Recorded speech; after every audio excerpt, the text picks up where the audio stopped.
Just like Richard Pryor dominated the 70s and Eddie Murphy ruled the 80s, the 90s belonged to Martin Lawrence. After making his movie debut playing the character of C in Spike Lee's Do the Right Thing in 1989, he followed that up with a scene-stealing role in House Party and its sequel, The Pajama Jam. The following summer was Martin's most explosive quarter yet. He had a supporting role in the underrated Eddie Murphy film Boomerang and made his debut as the host of HBO's Def Comedy Jam on the same day, July 1st, 1992. Not to mention, at the time, we were still a month away from the premiere of his own primetime self-titled sitcom that would average over 11 million viewers for its first season, and go on to become one of the greatest sitcoms in history. Seeing Martin juggle this much on his plate makes us realize he's got that same work ethic just like Kevin Hart is showing us now. Martin would reach those same heights and ended up landing a dream opportunity as the host of Saturday Night Live in 1994. However, the moment would be his first and last, all from a single incident. Here's why Martin Lawrence was banned from SNL. Chris Rock himself would say, "People forget how crazy this Martin shit was. He was a beast." The stand-up of 90s Martin Lawrence was just as exciting to watch as the 2016 Golden State Warriors. Each week, Martin's Def Jam performance was electrifying, unpredictable, controversial, and unfiltered. He always had a command over the crowd as they would shout, "Go Martin" at the top of each show. Martin's style of comedy wasn't always for everyone. His first concert film, You So Crazy, was released in 1994 and originally received an NC-17 rating for its explicit material, a first for a stand-up film. The film's distributor ended up selling the movie to another company, which released it as an unrated movie. Martin's difficulties with censorship was just getting started, because that same year, he got the opportunity that every comedian dreams of, hosting Saturday Night Live. Unfortunately for Lawrence, it was also his last time hosting the long-running variety show, because he would be banned for life after telling a few jokes that NBC found to be too inappropriate for live television. During his opening monologue, Lawrence went on a rant about female hygiene, and he would jokingly tell the audience that they need to wash themselves and douche properly. Apparently, Lawrence's jokes were too raunchy for the live network broadcast. "Yeah, thank you very much, thank you. Man, oh man, look at all these white people. No, I guess this ain't Def Jam, right? So I guess I better be cool, huh? Some black folks out there to back me up though, right? Whew, all right, I'm so happy to be here. This is a dream come true for me, man, hosting Saturday Night Live.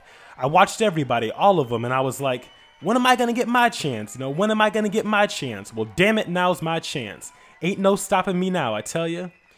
It's crazy though, I gotta talk about some things that the daggone censors following me everywhere. Wish they'd get off my ass. Whoops, damn, did I slip? See, I'm single, man. I don't have anybody. I'm looking for somebody, and I'm meeting a lot of women out there, and some beautiful women, but you got some out there that, I gotta say something, some of you are not washing your ass properly, okay? Don't get me wrong, some of you, I'm sorry, cause listen, I don't know what it is that a woman got to do to keep up the hygiene on the body. I know I'm watching douche commercials on television, and I'm wondering if some of you are reading the instructions, I don't think so. Because I'm getting with some of these ladies smelling odors going, and wait a minute, girl, smell this. This you? Smell yourself, girl. Smell yourself.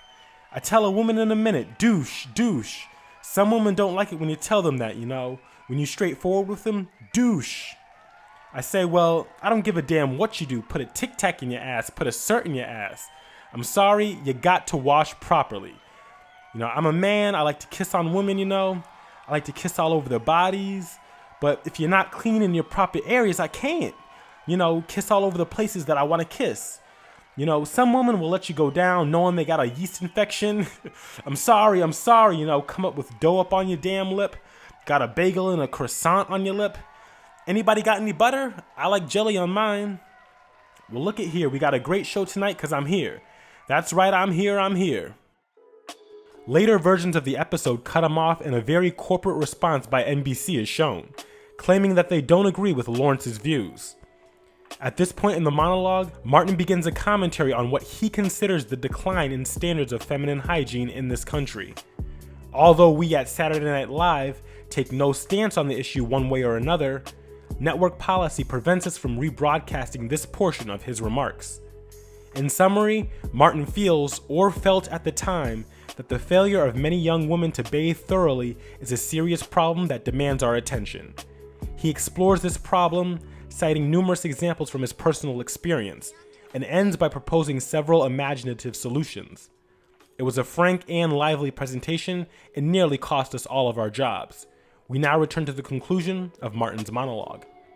In response to the reaction of his monologue, Lawrence said, "If I don't know anything else, I know what it takes to make a person laugh. People have to have the right to laugh, or else you're gonna have a lot more of us going crazy. If you can get past the language and have fun with what I'm talking about, I'm gonna help keep you mentally healthy." Lawrence claims that he used the same jokes at a run-through of the show and received 0 complaints. The network says differently and says he drifted into unscripted and unapproved material. After the airing of the show on the East Coast, the monologue was heavily edited after NBC received nearly 200 complaints from Eastern viewers. Weeks after the episode aired, NBC and Lawrence continued to receive complaints. In a 1994 interview with the LA Times, just 2 weeks after the incident, Martin would go on to say that he's not mad at NBC. "They made the decision they thought they had to, and I'll live with it." NBC also decided to cancel Lawrence's upcoming appearance on The Tonight Show, despite its host at the time, Jay Leno, requesting them not to. A finalized version of Martin's SNL monologue can be found in You So Crazy as Martin's final bit before the movie ends. In 2020, while promoting his latest film, Bad Boys for Life, Lawrence was a guest on The Breakfast Club along with his co-star Will Smith, and again addressed the incident. Charlemagne the God would ask Lawrence if he was still banned from SNL. Lawrence quickly responded, "I don't give a damn." Eventually, NBC sent Lawrence an apology letter for banning him, but Lawrence still hasn't hosted an episode of the show since. Comedians being censored is something that we still see to this day. When Eddie Murphy hosted Saturday Night Live back in December 2019, he brought out a few of his fellow comedians in the game, including Tracy Morgan, Chris Rock, and Dave Chappelle. Fans took to social media to say the only one who was missing from this moment was Martin Lawrence. Maybe soon, we'll see his return.